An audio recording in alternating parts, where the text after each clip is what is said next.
Hello universe. मैं पवन कुमार पांडे आपका हार्दिक स्वागत करता हूं अपने चैनल पे। मैं उस देश का वासी हूं जिन्होंने पूरी दुनिया को तारों की गिनती सिखाई। मैं उस भारत का वासी हूं जिसने पूरे विश्व को आयुर्वेद का ज्ञान दिया। मैं उस देश का वासी हूं जिसने सदा ही कहा सर्वे भवन्तु सुखिनः सर्वे सन्तु निरामया सर्वे भवन्ति भद्राणि पश्यन्तु कश्चित् मा दुःख भाग्यवेत्। मैं उस देश का वासी हूं जो हमेशा से कहते आया अयम श्वः परो वेति गणना लघु चेतनाम उदार चरितानाम वसुधैव कुटुम्बकम। मैं भारत हूं। मैंने कभी किसी पे कोई हमला नहीं किया, कोई अटैक नहीं किया। हम किसी के किसी बात में कभी अपना नाक नहीं गलाने गए। हमने कभी किसी के विवादों में, अपवादों में, झमेलों में अपना हाथ नहीं गलाया। हमने पूरे विश्व की से शांति की कामना की। हमने आज तक कभी भी किसी भी देश पे हमला नहीं किया। हमने आज तक विश्व के किसी भी देश के प्रति कोई दुर्भावना नहीं रखा। हम भारतीय, भारत के तो जरूर हैं। ये हमारी धरती है, ये हमारी मदरलैंड है।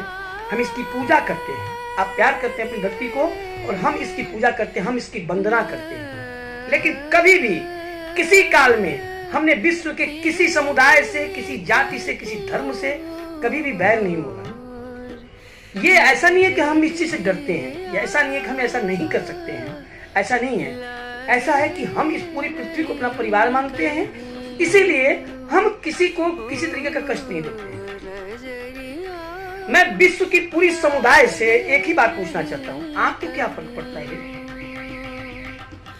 आप आज इतने महान बन रहे हो तो क्या करने के लिए आप हमारे भारत पे हमला किए थे? क्या करने आए थे भारत में?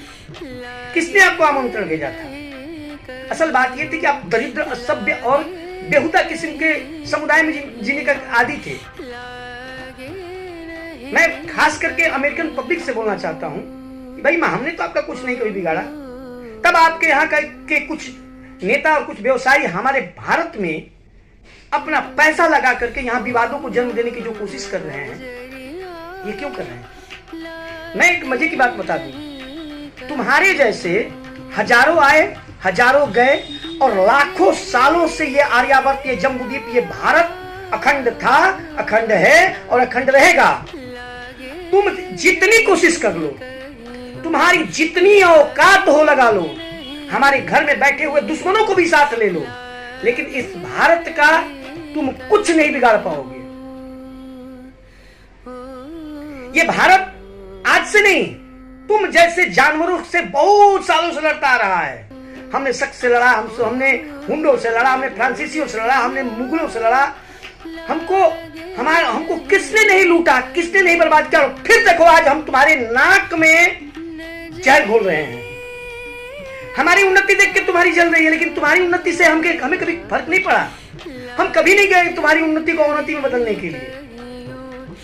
आज हम फिर उठ रहे हैं और उठेंगे, और इस बार जो उठेंगे तुम्हारी आने वाली 100 नस्लें समझेंगी कि उठना किसको कहते हैं, उड़ना किसको कहते हैं। बाज के समान उड़ेंगे हम। और तुम अपनी कोशिश में कमी मत रखना। मानते हैं हमारे देश के अंदर में कुछ गद्दार, कुछ बेईमान, कुछ घटिया लोग जो हैं वो तुम्हारा साथ दे रहे हैं, लेकिन याद रखना ये भारत ना कभी हारा है ना कभी हारेगा।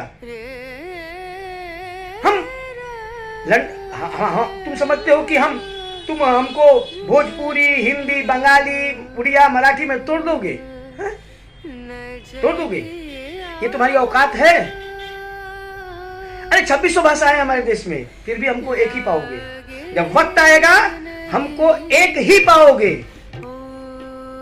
जब देश की बर्बादी की बात आएगी, जब देश को बचाने की बात आएगी, तो ये भारत का बच्चा, उस समय कोई उड़िया, बंगाली, बिहारी और तमिल, तेलुगु, मराठी नहीं होगा। हर बच्चा अपना सीना आगे करके खड़ा रहेगा और मिलेगा तुमको। तुम्हारे न जाने कितनी नस्लों ने इस भारत को तोड़ने की कोशिश की, नहीं तोड़ पाए। अपना घर देखो यार, अपना घर देखो, अपना परिवार देखो, अपनी समुदाय को देखो, अपने देश को देखो। इधर नाक गला के कोई लाभ नहीं होगा। और रही बात इस देश को तोड़ने की, सुनो, अभी इस देश में जो व्यक्ति बैठा होगा ना इस देश की गद्दी पे, उसको समझते समझते तुम्हारी नस्लें खत्म हो जाएंगी। अब कुछ नहीं बिगाड़ पाओगे जब तक वो बैठा हुआ है। और इसके बाद जो आएगा वो तो इतना खतरनाक आएगा, इतना खतरनाक आएगा कि तुम जब तक सोचोगे तब तक तुमको खा चुका होगा। ये भारत है। तुम हमें सिखाओगे कि विमान कैसे बनाते हैं, तुम हमें सिखाओगे कि मिसाइलें कैसे बनाते हैं, तुम हमें सिखाओगे कि इस देश में अणु और परमाणु विज्ञान को क्या है। हमारी चीजें ऊपर तुम राज कर रहे हो, क्योंकि इस देश में कुछ समय तक कुछ गद्दारों ने इस देश को दीमक की तरह खा लिया था, उसी का फायदा तुम उठा रहे हो। मैं तुम्हारी क्या मजा। अरे तुम तो 50 साल पहले तक आदमी को जिंदा बेचते थे। तुम जैसा असभ्य तो पूरा ब्रह्मांड में कोई नहीं है। तुम सोचते हो कि चंद पैसों के बल पे इस देश में आग लगा दोगे। ये भारत है, नहीं टूटने वाला। और ये तुम्हारी औकात से बाहर का बात है। इसलिए हाथ जोड़ करके आप लोगों से विनती करते हैं, इस भारत की तरफ गंदी निगाहों से देखना बंद करो, क्योंकि ये जो तुम्हारा असफल प्रयास है कभी सफल नहीं होने वाला है। मोहम्मद गोरी 17 बार आक्रमण करके भारत पे जीत गया था, क्योंकि ये कहानी तब नहीं घटी थी। अब तुम 1700 बार भी करोगे ना, कुछ नहीं उखाड़ पाओगे, उल्टे तुम बर्बाद हो जाओगे। ये हाथ जोड़ के विनय है कि अपने देश की अर्थनीति को देखो, अपने देश की संप्रभुता को इकट्ठा करो और अपने देश में दिमाग लगाओ। भारत में दिमाग लगा के कुछ होने वाला नहीं है। बहुत बहुत धन्यवाद।